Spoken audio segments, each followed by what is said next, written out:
The world of money is a curious thing. It seems solid, built on banks and exchanges, but it's built on something far more fragile: confidence. When that confidence cracks, that's when we see a financial crisis. Imagine a sudden storm ripping through an orchard. That's what a financial crisis is like, only instead of apples falling, it's the value of homes, savings, even entire businesses.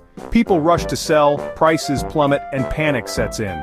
These aren't just abstract numbers on a screen. They represent real livelihoods, dreams put on hold or shattered altogether. Understanding these crises isn't just for economists, it's for anyone who wants to protect themselves and their future. History, if we listen closely, whispers warnings about financial storms. We've seen them before, these crises, each one leaving its mark on the world. The Great Depression, starting in 1929, is perhaps the most infamous example.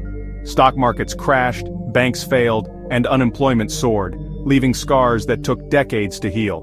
But it wasn't the first, nor the last.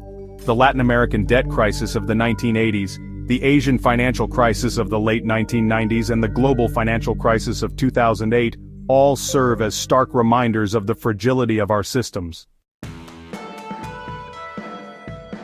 Like a disease, financial crises don't just appear out of thin air. They incubate, often for years, fueled by a dangerous cocktail of factors. Excessive borrowing is often at the heart of it. When individuals, businesses, or even governments take on more debt than they can handle, it creates a house of cards waiting to collapse.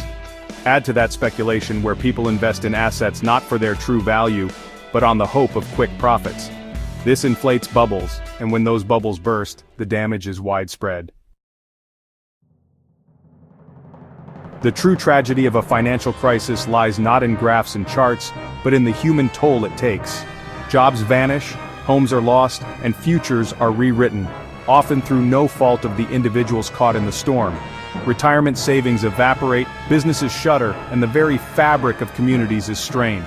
The psychological impact is immense, breeding anxiety, despair, and a loss of trust in the systems meant to protect us.